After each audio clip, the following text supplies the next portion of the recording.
El monje negro. Me llamo Enrique Castro y tengo 55 años. Lo que estoy a punto de contarles ocurrió hace 2 años en la ciudad de Toledo, España. Toda mi vida la he dedicado a la iglesia. No como sacerdote ni como monje, sino como guardián de una de las iglesias más antiguas de la ciudad, una construcción que data del siglo XV, que se erige en un rincón olvidado del casco histórico. Es un edificio robusto, de piedra fría y paredes gruesas que, con el tiempo, se ha convertido en un santuario del silencio. Trabajar allí nunca había sido un problema. Mis días transcurrían con tranquilidad, patrullando los pasillos desiertos y asegurándome de que las puertas estuvieran cerradas, que nada estuviera fuera de lugar. Era un trabajo rutinario, casi monótono, que me permitía disfrutar de la soledad. A veces, en esos largos silencios, podía escuchar el eco de mis propios pensamientos y aunque la oscuridad de la iglesia era densa, jamás me había sentido incómodo en ella. Al menos, no hasta esa noche. Comenzó como cualquier otra noche. Había hecho mi ronda habitual, revisado los confesionarios, la sacristía y finalmente me dirigí al campanario, donde solía terminar mi recorrido. El sonido de mis pasos resonaba por los muros de piedra, una melodía solitaria que conocía bien. Pero aquella noche, algo se sentía diferente. Un frío helado, más intenso de lo normal, me envolvía, incluso más allá del que el invierno toledano podía justificar. Al llegar al campanario, sentí una presencia. Un cosquilleo en la nuca, una sensación inexplicable que me obligó a girarme, aunque sabía que estaba solo.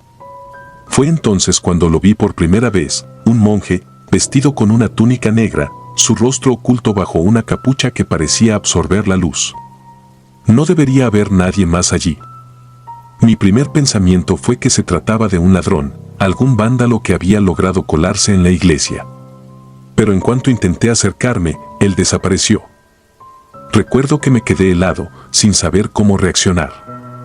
Mis ojos no podían apartarse del lugar donde había estado, tratando de darle sentido a lo que acababa de ver. ¿Acaso mis ojos me engañaban? No lo sabía, pero mi corazón latía con fuerza. Decidí revisar la iglesia una vez más, asegurándome de que no había nadie. Nada. El monje negro había desaparecido sin dejar rastro. Al día siguiente, me convencí de que todo había sido un juego de sombras, que el cansancio me había hecho ver cosas. Sin embargo, la sensación de incomodidad persistía. A pesar de mis intentos de racionalizarlo, algo en mi interior sabía que lo que había visto era real. Y lo confirmé cuando, apenas unos días después, volví a verlo. Eran casi las 3 de la madrugada cuando, al pasar frente al altar, una figura oscura emergió de las sombras, cruzando el pasillo principal con una lentitud que me erizó la piel. Reconocí la túnica negra y la capucha que ocultaba su rostro. Esta vez no me acerqué. El miedo me paralizó, incapaz de moverme mientras esa figura se deslizaba por el suelo de mármol, como si no tocara el suelo, hasta desaparecer una vez más en la oscuridad. Pasaron noches en las que evitaba recorrer ciertas partes de la iglesia, aquellas donde lo había visto antes.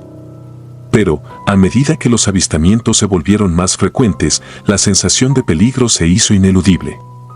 Empecé a sentir su presencia incluso cuando no lo veía. El aire se volvía más pesado, el frío más intenso, y un olor a humedad, a tierra recién removida, impregnaba el ambiente. Mi salud empezó a deteriorarse. El sueño me eludía y las pocas horas que lograba dormir estaban plagadas de pesadillas en las que ese monje de túnica negra me acechaba, siempre fuera de mi alcance, pero siempre presente, observándome.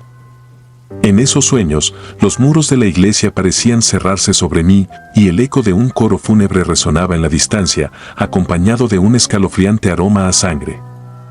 Decidí investigar. Necesitaba entender qué estaba sucediendo, encontrar alguna explicación que me permitiera recuperar la paz que había perdido. Fue entonces cuando descubrí la historia del monje negro. El archivo parroquial, escondido en una de las habitaciones más antiguas de la iglesia, era un lugar que rara vez visitaba. Pero esa noche, impulsado por la desesperación, me aventuré en busca de respuestas. Me llevó horas, pero finalmente encontré lo que buscaba, un antiguo registro que narraba la historia de un monje, Fray Esteban, que había vivido en el siglo XVI. Según el documento, Fray Esteban había sido acusado de cometer atrocidades inimaginables. Se decía que había asesinado a varios niños, todos ellos huérfanos que estaban bajo su cuidado. Las pruebas en su contra eran abrumadoras, pero antes de que pudiera ser juzgado, desapareció sin dejar rastro. Su desaparición había dejado una marca indeleble en la iglesia, y aunque su nombre había sido borrado de la mayoría de los registros, la leyenda había persistido en los susurros de los feligreses más antiguos. No había explicación lógica para lo que estaba experimentando. Pero lo que sí sabía era que Fray Esteban había vuelto, y su espíritu maldito seguía rondando los pasillos de la iglesia. No podía entender por qué se había manifestado ante mí, pero cada noche que pasaba sentía que su presencia se volvía más intensa, más amenazante. Las apariciones se volvieron casi diarias. Cada vez que me aventuraba en los oscuros pasillos de la iglesia, sabía que lo encontraría allí, esperándome. A veces, lo veía de pie, inmóvil, observándome desde la distancia. Otras, lo encontraba caminando lentamente por los pasillos, como si estuviera atrapado en una rutina eterna. No importaba cuánto me esforzara por ignorarlo, su presencia se hacía cada vez más insoportable. Su figura oscura parecía absorber la poca luz que había en la iglesia, sumiéndome en una oscuridad aún más profunda. Las noches que no trabajaba, intentaba descansar en casa, pero la iglesia me llamaba, como si una parte de mí supiera que no podía escapar. Incluso en la seguridad de mi hogar, sentía sus ojos invisibles sobre mí, vigilándome. Y entonces llegaron las voces. Al principio eran susurros, palabras incomprensibles que se desvanecían en el viento, pero poco a poco se volvieron más claras, más nítidas. Eran los lamentos de los niños que había asesinado, pidiendo justicia, exigiendo que alguien los liberara del tormento eterno al que habían sido condenados. Cada noche, esas voces me atormentaban, sus gritos se hacían más y más fuertes, hasta que ya no pude ignorarlas. Una noche, desesperado, me dirigí a la iglesia con la intención de enfrentarlo. Sabía que era una locura, que no había nada que pudiera hacer contra un ser espectral, pero sentía que no tenía otra opción. La iglesia estaba sumida en una oscuridad opresiva, y mientras caminaba por el pasillo principal, sentí que algo me seguía de cerca. Mi respiración se aceleró, y un sudor frío me recorrió la espalda. Llegué al altar y allí lo encontré, de pie, esperando. La figura del monje negro era más imponente que nunca, su túnica ondeando como si estuviera viva. Esta vez, no intenté acercarme. En su lugar, comencé a rezar, desesperado por encontrar algún tipo de protección. Pero las palabras se ahogaban en mi garganta y el terror me paralizó. Entonces, lo vi. Por primera vez, levantó la cabeza y bajo la capucha vislumbré un rostro demacrado, ojos vacíos que me atravesaron con su mirada. El tiempo pareció detenerse. Sentí que mi cuerpo se desmoronaba, que mi alma estaba siendo arrancada de mi pecho. Los gritos de los niños resonaban en mis oídos y comprendí que no había escapatoria. Fray Esteban estaba condenado, pero no estaba solo en su condena. Aquella iglesia, antaño un refugio sagrado, se había convertido en una trampa para los espíritus atormentados, y yo estaba atrapado con ellos. Finalmente, la figura del monje negro se desvaneció, pero su presencia persistió. Esa noche, cuando logré arrastrarme de vuelta a casa, supe que algo dentro de mí había cambiado. Ya no era el mismo hombre que había entrado en esa iglesia. Había visto el rostro de la muerte y sabía que no se iría hasta que cumpliera su propósito. Desde entonces, he dejado de trabajar como guardián. La iglesia sigue en pie y aunque evito pasar cerca de ella, a veces no tengo otra opción. Cuando lo hago, siento un tirón en mi interior, como si una parte de mí aún estuviera atrapada en esos muros. El monje negro sigue allí, esperando. Y yo sé que un día, volveré a encontrarme con él. No busco respuestas ni consuelo. Lo que experimenté en esa iglesia es algo que me perseguirá hasta el día de mi muerte. Y cuando ese día llegue, sé que Fray Esteban estará allí, con su túnica negra y su rostro demacrado, esperándome para llevarme a las profundidades de la oscuridad donde él mismo reside, atrapado por la eternidad. Toledo ha sido testigo de innumerables historias, pero la mía, la del monje negro, es una que espero nunca tenga que ser repetida. Porque en la sombra de sus muros, más allá de la luz de las velas, hay cosas que deberían permanecer enterradas, olvidadas por el bien de todos. Y yo, Enrique Castro, soy una de esas almas desafortunadas que se ha visto atrapada en la encrucijada de lo sagrado y lo profano, donde la redención ya no es una opción y solo queda el horror eterno. El niño de las tumbas. Mi nombre es Rosa Delgado. Nací y crecí en el cálido y húmedo Veracruz, México, donde la fe católica impregna cada rincón y cada alma. Desde pequeña sentí un llamado a servir a Dios y a los 20 años tomé mis votos como monja. Fui asignada a una pequeña iglesia en un pueblo remoto, lejos del bullicio de las grandes ciudades, un lugar rodeado por colinas verdes y envuelto en un aire de misterio. La iglesia era modesta pero acogedora, una estructura de piedra con un campanario que se erguía sobre los árboles cercanos. A su lado, un cementerio antiguo se extendía en silencio, con tumbas que databan de siglos atrás. Algunas lápidas estaban tan desgastadas por el tiempo que sus inscripciones apenas eran legibles. La mayoría de los aldeanos evitaba el cementerio después del anochecer, pero para mí, era un lugar de paz, un recordatorio de la finitud de la vida y la promesa de la eternidad. Mi rutina diaria en la iglesia era sencilla: oraciones matutinas, limpieza del altar y cuidado del pequeño jardín que habíamos plantado en el patio trasero.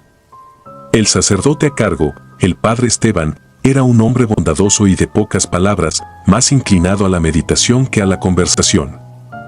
Me sentía en paz en este lugar, rodeada por el aroma a incienso y el eco lejano de las campanas que marcaban las horas.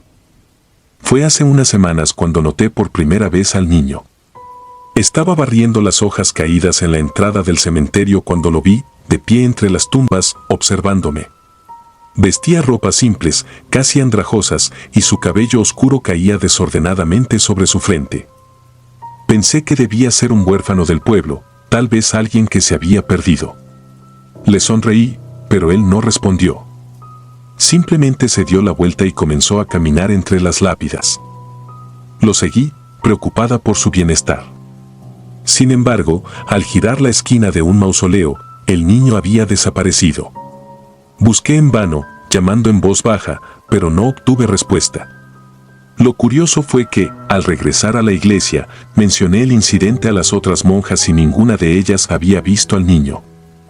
No te preocupes, hermana Rosa, dijo Sor Magdalena, la más anciana del convento, a veces la mente nos juega trucos en lugares tan solitarios como este. No le di mayor importancia en ese momento. Sin embargo, la imagen del niño permaneció en mi mente, su rostro inexpresivo y sus ojos oscuros que me observaban desde la distancia. Los días siguientes transcurrieron con normalidad, aunque el pensamiento del niño nunca me abandonó por completo. Luego, una noche, mientras me preparaba para mis oraciones nocturnas, lo vi de nuevo. Estaba de pie junto al ventanal de mi celda, mirando hacia el cementerio. Esta vez, sus ojos parecían más brillantes, casi expectantes. Decidí bajar al cementerio. Era una noche fría y la luna apenas iluminaba el sendero. La iglesia estaba en completo silencio, excepto por el leve crujido de la madera bajo mis pies. Afuera, el viento susurraba a través de las ramas de los árboles y el aire estaba cargado con el aroma a tierra húmeda. Caminé hasta la tumba donde había visto al niño la primera vez. Allí estaba él, de pie junto a una lápida antigua, su mano acariciando la piedra fría. Me acerqué lentamente, sintiendo una creciente sensación de inquietud. ¿Estás perdido?, le pregunté suavemente, mi voz apenas un susurro en la oscuridad. El niño no respondió. En cambio, comenzó a caminar, deslizándose entre las tumbas como si flotara. Lo seguí, incapaz de apartar la mirada. Me llevó hasta una tumba que nunca había notado antes, una lápida antigua con una inscripción que apenas se distinguía en la penumbra. El nombre grabado en la piedra estaba erosionado por los años, pero aún podía leerlo: Tomás, 1842 a 1852. En ese momento, el niño se giró hacia mí. Su rostro ya no era el de un niño inocente. Sus ojos, vacíos y oscuros como pozos sin fondo, me miraban con una intensidad que congeló mi sangre. Y luego, antes de que pudiera reaccionar, se desvaneció, desapareciendo en el aire como una ráfaga de viento. El pánico se apoderó de mí y comencé a correr de vuelta a la iglesia. Mis pasos resonaban en el silencio de la noche y sentía una presencia detrás de mí, algo oscuro y frío que se acercaba cada vez más. Cuando finalmente crucé la puerta de la iglesia y la cerré de golpe, el sonido de una risa infantil resonó a mi alrededor, una risa que venía desde todas partes y desde ninguna. Pasé el resto de la noche rezando, pero las oraciones que normalmente me traían paz ahora parecían vacías, impotentes frente a lo que había visto. Al día siguiente, el padre Esteban notó mi perturbación y me preguntó si todo estaba bien. Le conté lo sucedido, esperando que sus palabras pudieran calmar mi espíritu. Pero su rostro se ensombreció y una sombra de preocupación cruzó sus ojos. Rosa, dijo con voz grave, ese niño del que hablas no es la primera vez que alguien lo ve. Hace muchos años, una monja, igual que tú, lo vio deambulando por el cementerio. Pero nadie más pudo verlo. Poco a poco, la monja empezó a perder la cordura. Decía que el niño se acercaba cada vez más a la iglesia, que lo veía dentro del templo durante las misas y que su risa resonaba en las paredes. Una noche, desapareció.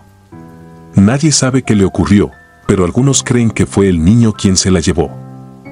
Estas palabras me dejaron helada. A partir de entonces, traté de evitar el cementerio, pero el niño seguía apareciendo. A veces lo veía desde mi ventana, de pie junto a la puerta de la iglesia, observándome. Otras veces sentía su presencia en los pasillos oscuros, como si me estuviera acechando. Una noche, mientras rezaba en el altar, escuché un suave susurro a mi espalda. Me volví, y allí estaba, parado en medio del pasillo central. Su expresión era diferente esta vez, más intensa, más amenazante. Di un paso atrás, pero tropecé y caí al suelo. El niño avanzó lentamente hacia mí, y mientras lo hacía, las velas del altar se apagaron una a una, dejando la iglesia sumida en la oscuridad. Cuando estuvo lo suficientemente cerca, extendió su mano hacia mí. Sentí un frío indescriptible recorrer mi cuerpo, una sensación de vacío que me quitó el aliento. Sus ojos, esos ojos oscuros, eran pozos sin fondo, y en ellos vi algo que nunca podré olvidar, un abismo de desesperación, de sufrimiento eterno. Grité, pero el sonido fue absorbido por la oscuridad. Con todas mis fuerzas, recité una oración, tratando de ahuyentar a la entidad que tenía frente a mí. El niño se detuvo, su mano a centímetros de mi rostro. Sus ojos se clavaron en los míos por lo que parecieron siglos, y luego, lentamente, se desvaneció en la penumbra, dejando tras de sí un frío insoportable y una sensación de vacío que me persiguió durante días. Desde esa noche, el niño no ha vuelto a aparecer. Pero la sensación de ser observada, de que algo acecha en las sombras, nunca se ha ido. Incluso ahora, mientras escribo estas líneas, puedo sentir una presencia en la habitación, un frío que se arrastra por mi espalda. La iglesia sigue siendo un lugar sagrado, pero para mí, su santidad ha sido contaminada por algo oscuro, algo que nunca debió haber sido perturbado. El padre Esteban me ha sugerido que me tome un tiempo para descansar, que visite a mi familia en Veracruz. Pero sé que no importa a dónde vaya, este niño, esta entidad, estará siempre conmigo, acechando en las sombras, esperando el momento oportuno para acercarse nuevamente. Por eso, rezo cada noche con más fervor que nunca, pidiendo a Dios que me proteja de aquello que no comprendo, de aquello que parece ser una condena eterna. Porque ahora sé que el mal puede esconderse en los lugares más sagrados y que hay cosas en este mundo que ni la fe más fuerte puede repeler por completo. El niño, ese niño de las tumbas, es un recordatorio de que la muerte no siempre trae paz y que algunas almas están condenadas a vagar por la eternidad, arrastrando con ellas a aquellos lo suficientemente desafortunados como para cruzarse en su camino. Han pasado semanas desde la última aparición y aunque el miedo persiste, he encontrado consuelo en la oración. Pero, Anoche, mientras me preparaba para dormir, escuché un suave golpeteo en la ventana de mi celda. Me acerqué, temerosa de lo que podría encontrar al otro lado del cristal. Allí, en la oscuridad, vi una pequeña figura, su rostro apenas visible bajo la luz de la luna. Era él. El niño había regresado. Su risa resonó una vez más en la noche, y supe que mi tormento estaba lejos de terminar. La cruz del purgatorio. Mi nombre es Beatriz Sánchez, tengo 37 años y soy de Quito, Ecuador. Desde hace más de una década he trabajado como curadora de una colección de reliquias sagradas en una antigua iglesia ubicada en el centro histórico de la ciudad. Esta iglesia, con sus paredes de piedra y techos abovedados, ha sido testigo de incontables siglos de devoción y fe. Pero también, últimamente, de algo más oscuro y perturbador. Todo comenzó hace 2 semanas, cuando recibimos una cruz antigua, enviada desde un pequeño convento en los Andes.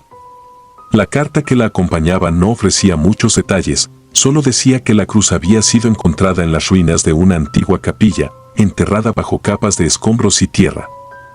Decía que la cruz había sido bendecida por un obispo que murió poco después de realizar el ritual, lo cual, en retrospectiva, debería haberme alertado de inmediato. Sin embargo, en ese momento, lo vi como un dato curioso, nada más. El primer día que la cruz llegó, noté algo extraño en su aspecto. Estaba hecha de madera oscura, tallada con símbolos que no reconocí de inmediato. Era diferente a cualquier otra reliquia que hubiera visto antes.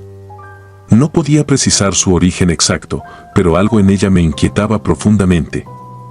Sentía un peso en el ambiente, una sensación de opresión, como si el aire se hiciera más denso a su alrededor. Esa noche, la primera en la que la cruz descansó en el cuarto de las reliquias, comenzaron los sucesos extraños. Estaba terminando mi trabajo, como de costumbre, cuando las luces comenzaron a parpadear. Al principio, pensé que era solo un fallo eléctrico, pero cuando vi que la cruz brillaba con un tenue resplandor rojo, supe que algo no estaba bien. Mis manos temblaron al intentar acercarme a ella, pero no pude reunir el valor. Opté por alejarme, cerrar la puerta del cuarto y rezar para que lo que fuera aquello no pasara de una ilusión óptica. Sin embargo, mi tranquilidad duró poco. Durante los días siguientes, los fenómenos se intensificaron. Los objetos en el cuarto de las reliquias se movían por sí solos, los candelabros giraban, las sillas se deslizaban y las puertas crujían sin razón aparente. Intenté racionalizarlo, atribuyendo lo que veía a corrientes de aire o a mi imaginación, pero en el fondo sabía que algo siniestro estaba ocurriendo. El punto culminante llegó una noche, cuando escuché claramente voces en el cuarto de las reliquias. Eran susurros apagados, como si varias personas estuvieran rezando o discutiendo en un idioma que no reconocía.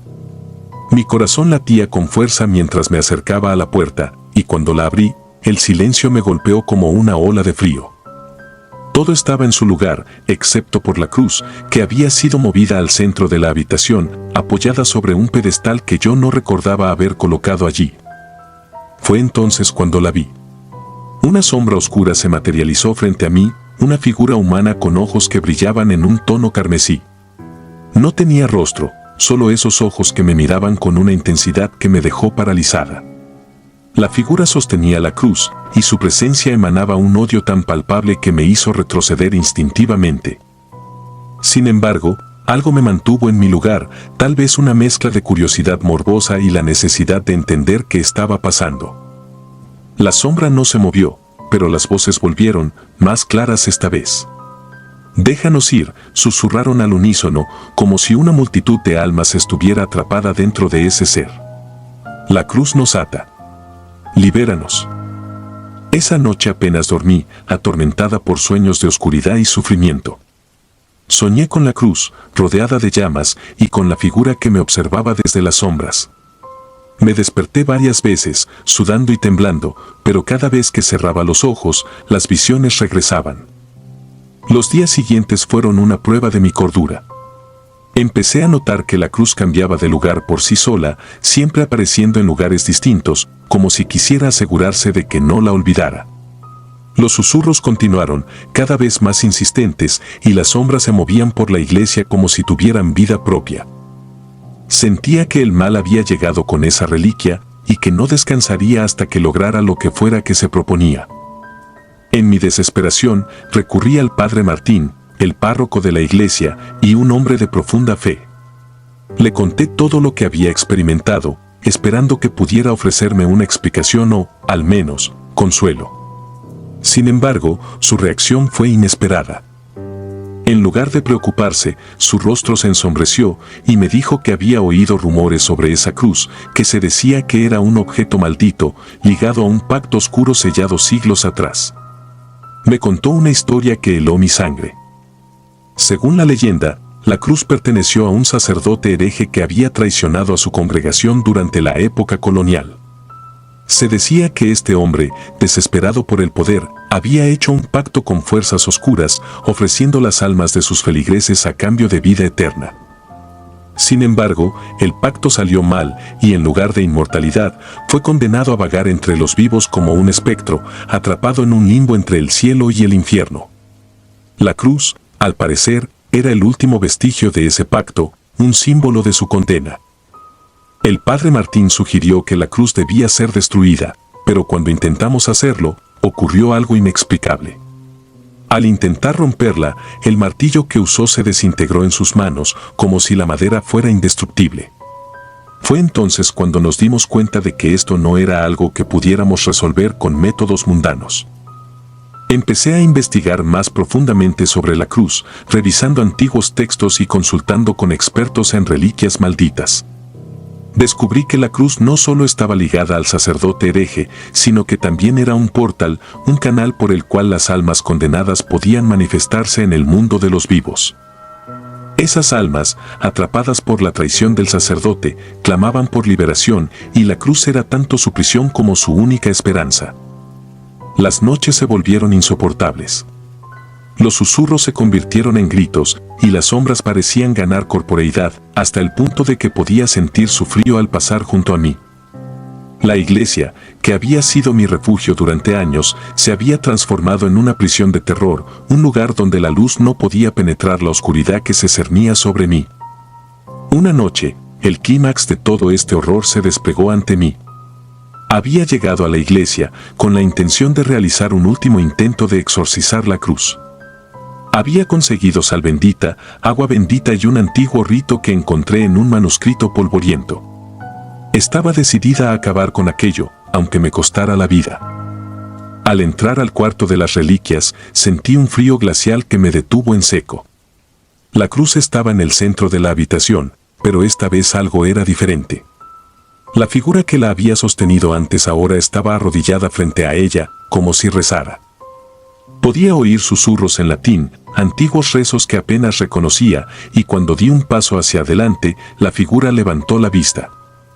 Sus ojos, esos mismos ojos carmesí, se fijaron en mí con una expresión de desesperación. «Libéranos», dijo, pero esta vez no era una súplica, sino una orden.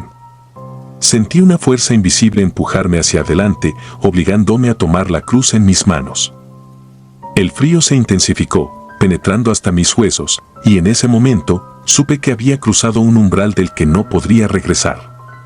La cruz vibraba en mis manos, como si estuviera viva, y un coro de voces llenó la habitación, todas clamando al unísono, pidiendo liberación, justicia y venganza. Fue entonces cuando lo entendí. Las almas atrapadas en la cruz no solo estaban condenadas por el sacerdote hereje, también buscaban venganza contra todos aquellos que habían contribuido a su sufrimiento, incluidos aquellos que, como yo, habían tocado la cruz con intenciones puras, pero con manos manchadas de curiosidad. No recuerdo mucho después de eso. Desperté en el suelo de la iglesia, rodeada por las sombras, pero ya no sentía miedo. Sabía que había sido marcada, que ahora formaba parte de esa oscuridad que había invadido mi vida. La cruz había desaparecido, pero el mal que trajo consigo no se había ido.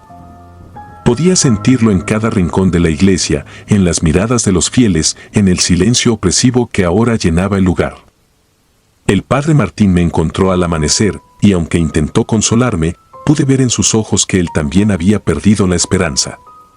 Sabía que ya no podía quedarme allí, pero tampoco podía huir. La cruz, y lo que representaba, me seguiría donde fuera, arrastrándome hacia el mismo destino que aquellas almas condenadas. Decidí dejar mi trabajo y alejarme de la iglesia, pero cada noche los sueños me persiguen.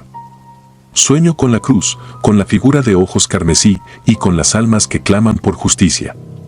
Sé que mi tiempo se está agotando, que tarde o temprano seré arrastrada a ese mismo limbo del que intenté escapar. Ahora, escribo esto como una advertencia. Si alguna vez encuentras una cruz antigua, oscura y tallada con símbolos que no puedes entender, déjala donde la encuentres. No la toques, no la lleves contigo. Porque si lo haces, estarás abriendo una puerta que jamás podrás cerrar. Y cuando la oscuridad te reclame, nadie podrá salvarte. Ni siquiera Dios. La iglesia y mi madre. La muerte de mi madre dejó un vacío imposible de llenar. Aún puedo sentir la punzada en el pecho, como una garra invisible que se clava más profundamente con cada recuerdo. Desde que ocurrió, he estado buscando algo, cualquier cosa, que me ayudara a sobrellevar el dolor. La fe, me decían. La fe te dará paz. Así que fui a la iglesia. En Santiago, donde crecí, las iglesias tienen una presencia casi omnipresente. Son monumentos de piedra y fe, santuarios en medio del caos de la vida moderna. Me dirigí a una en particular, no muy lejos de la casa donde crecí. La iglesia de San Benito, una edificación antigua, casi olvidada por el tiempo, siempre me había provocado una extraña fascinación. Mi madre solía hablar de ella en voz baja, como si su mera mención pudiera invocar algo oscuro. No entres ahí sola, solía decirme. Pero mi madre ya no estaba para advertirme. Era una tarde fría de invierno cuando decidí ir. El cielo estaba cubierto por nubes grises, pesadas, que anunciaban lluvia. Crucé la plaza vacía y me paré frente a las enormes puertas de madera. Algo en el aire se sentía pesado, denso, pero lo ignoré.